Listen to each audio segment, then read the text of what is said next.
Well, I know ultimately, Mark, football's all about the result and to lose to a last-minute goal, but I know you were quite keen to take the positives out of the game and felt there'd be a really good chance to do it once the dust settled. Has it worked that way? Definitely, yeah. Look, the game was a good game, and you never want to lose any game, but certainly late on.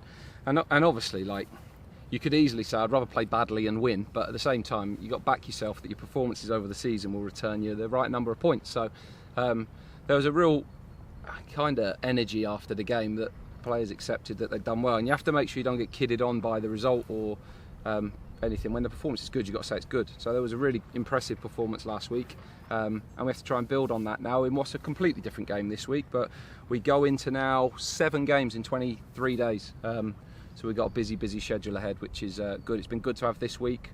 We know what's ahead this weekend in terms of the opposition, but also the next few days are going to be pretty brutal in terms of the weather. So we've got a little bit to contend with, but hopefully we can have a good 3 weeks now and see where we are in 3 weeks' time and come out in a good place. Yeah, because it was a very specific sort of away game. Is it a case of just putting some of those good ideas in your back pocket? Because as you say, this weekend back at home, different game. You come back to some of those thoughts at a later point. Yeah, I think one of the things is, in order to be a successful team and the team that keeps developing, we have to keep finding different ways of playing, different ways of competing, and be able to go from one style to another, one system to another, one team to another, in game and between games, so that we've got that variety in how we play. We're pragmatic enough to know that we will have to change at times for the opposition. There's different ways of competing in games, and our way last weekend was actually to take the ball in lots of situations and try to control periods with the game. And there's other times where it's defending deep and counter-attacking, or it can look different from one game to the next. So it's really important that we take the lessons from that game, but we don't treat this game like the Oxford game, because it's a completely different game, completely different circumstances, and I think over quite a long time now we can't get away from each other. Even this season we're not in the same league. We drew in the Cup, we went into the non-league together. We've certainly spent a lot of time playing against each other, and both teams have got fairly high continuity with players and styles and managers that have been in positions for a while. So Exeter were very good when we played them last year, and are off to a flyer this year. So they'll certainly come with that new promotion bounce and momentum that we know all too well about, and we'll look forward to what we know will be a tricky afternoon, but one that we've got to show a different side of ourselves probably to what we did last week. Yeah, they've not had a bad week, scoring the 4 goals at the weekend, and then obviously the big win in the League Cup in midweek. There was a bit of concern for them, certainly from the outside looking in over the summer, simply because they hadn't made any signings, but the continuity, they've had a couple of players come in now, and the continuity, certainly on the evidence the first couple of weeks, seems to have worked for them. Yeah, knowing Matt Taylor, I'm pretty sure the concern wasn't his. Just like, everyone clamours for new faces and new players. They think different is better. And actually sometimes just growth, development. They're a developing club that have got a lot of their own players in the team, and you see the improvements that they make. So yeah, the clamour for new faces and new signings will never go away. That is part of the drama of football and the business of football that everybody loves. But when you're coaches like we are, we love working with players, building relationships, developing them, and then if you've made a difference with somebody and you've built something, you want to continue that, and they're probably similar to us in that sense, and we're aspiring to have some of the qualities they've got as a club. So I know they're very strong. They've got off to a really good start. Obviously a result at Lincoln that they've been pleased with, and maybe may have taken more from. A very convincing home win last week against Port Vale. Myself and Gary went to Cheltenham on Tuesday night to watch the game in the Carabao Cup, which was an outstanding performance from them. They caught Cheltenham cold really, and were really ruthless in their play, but they've shown a huge attacking threat, and they've got front 2 in the moment in Sam Nombe and Giovanni Brown that a lot of people would like to have in their team. So we know they've got a lot of threats. We know that they're in a really good position in terms of their momentum and the way in which they've begun the first week or 2 of the season, and we'll have to be good to make sure that we're at it at the weekend.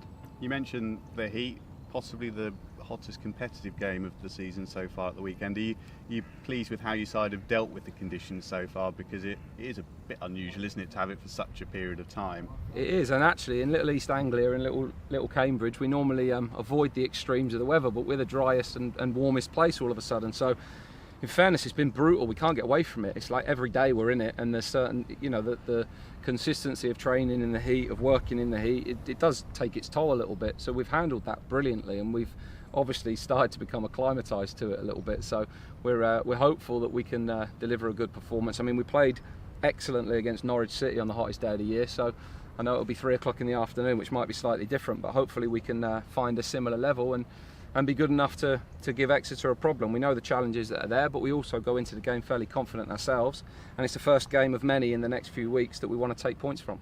With energy levels and distances covered, do you take the weather into account? Do you set the bars differently as a result of it being really hot, say at the weekend where you got 35 degrees or whatever it turns out to be? I think you have to be a bit mindful as we get closer to the game that you want the players to go into the game with as much energy as possible, but by the same token, you know, in the end the game is the game and you have to be ready for the physical demands of that. So we have to train, we have to work, we have to be ready for that, but we know that the consequences of it might be more changes in a game. That might be one of the things that you see more often in this first month of the season. I think it certainly has been across the board in the first few weeks. I think number one, because of the 5 sub rule, but secondly, just because the conditions have meant, one, everyone's still finding their physical condition or the best level, and two, the heat is taking its toll. But we're in a phase of the season where we're still improving, still developing, still finding out about our style and our principles, still becoming better physically conditioned, still becoming more competitive. So it's a really good, interesting period for us to keep building in the early stages and to come out of this early spell with as many points as we can. We go into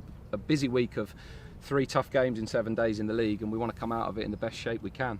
Without giving away anything you don't want to give away, with injuries, anything fresh for this weekend? No, everybody's good, everyone's trained all week, so it's been good for us really. I think the fact that we moved the Carabao Cup game and we're the only team to do so gave everybody a really good week last week, and it gave us the opportunity to train hard Monday, Tuesday this week. So we'll ease off a little bit now over the next couple of days. Hope everybody comes through that all right, but everybody's in good form, in good health, and I think looking forward to a really exciting, challenging period ahead now of League and Cup games. And with Fajiri Okunabire, I know you said previously that you want to keep his exact progress under wraps so you can use him as a bit of a surprise, but more generally, is he progressing as you want him to at the moment? Yeah, he's making good progress. He's, I think when you've been out, and we've seen the same in a different injury, but you know, with Greg, it takes time after a long period, and we were fairly comfortable that was the case. But at some point in this next busy spell, if we could start to see him contribute in some way, that would be great for us, but he's not there yet. He's probably a couple of weeks away from being able to do that, so we'll just keep an eye on it. One of the difficulties with a really heavy game schedule is the training schedule decreases, and therefore it becomes harder for him to get to the level, so we'll have to do it at some point through some game minutes, and I think the use of 5 subs will help us.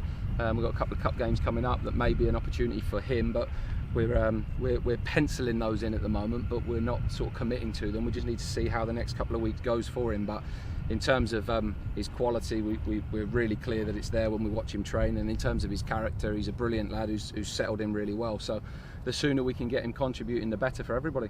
And on the transfer window front, is it all quiet with clubs being interested in your players at the moment, all fairly settled in that regard? Yeah, I think so. I think it's I don't know whether it's about to explode for the last few weeks or not. I know that there is some big money floating around in some clubs. I know that some of the bigger clubs in this league are still looking to do bits, and you hear quite a few openly talking about being active over the next 3 or 4 weeks, but we're hoping it's a really quiet window now for the next 3 weeks, and we can concentrate on football and playing the games, and then get that window shut so we can get on with it. Yeah, it's always really hard to know, isn't it? Because sometimes it can be a bit like a domino rally in that one team makes a move and then of course you get the knock on through.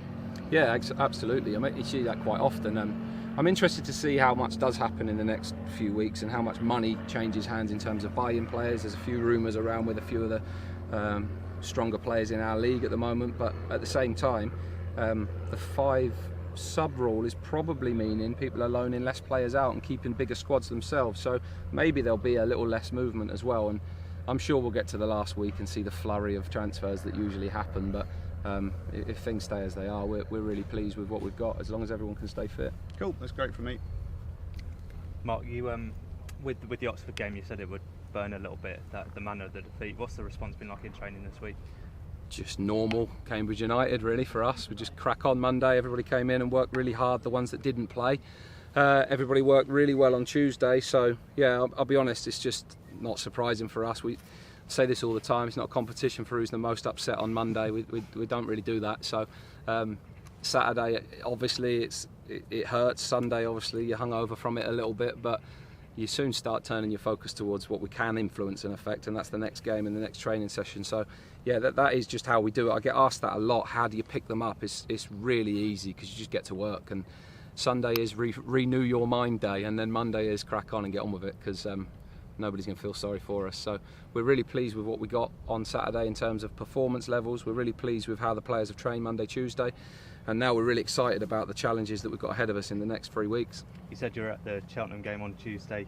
Did you take a lot from that game, given the manner of it? Was quite a strange one in that respect with the result?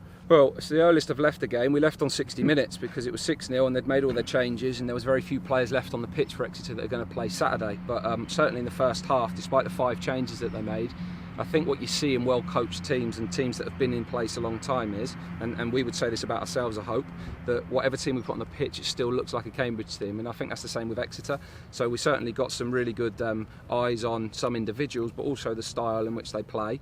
Always underlined by the context of the game they're playing in, who they're playing against and things like that, but they certainly got a flying result and performance, and it just shows the mood they're in, the momentum that they've got at the moment, and the way in which they're going to approach the game. I think they'd look at their early fixtures and say Lincoln away, Port Vale at home, Cheltenham in the Cup, Cambridge away, and when the fixture list came out they probably thought excellent opportunity to get points early on, and we have to try and be the team that they can't do that against at the weekend. Do you see them as a much improved side from the last time you faced them last season?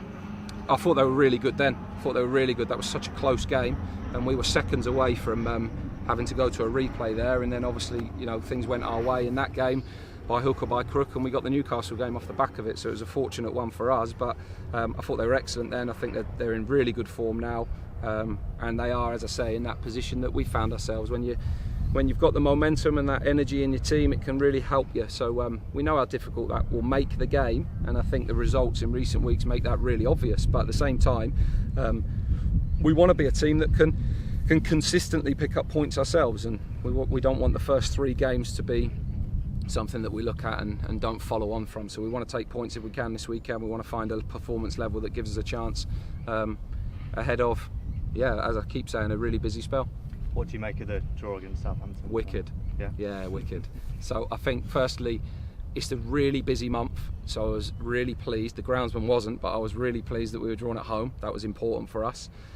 I just had in my head that we were going to be going to Portsmouth or Exeter or someone that we were playing like in quick succession. So Peterborough at Plymouth this week and again at the weekend, I thought for some reason that might happen.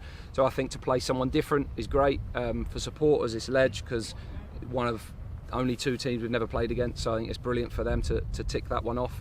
And any time you get to pit your wits against brilliant Premier League teams and players is a great experience. So hopefully it can be a game for us that we'd love to try and progress, but we want to make sure we put on a performance that shows we can be competitive, and maybe we'll get a decent crowd and atmosphere on the day. So I don't think we could have got a better draw. Are you any closer to securing a loan move for Ben Moore? Not at the moment, no.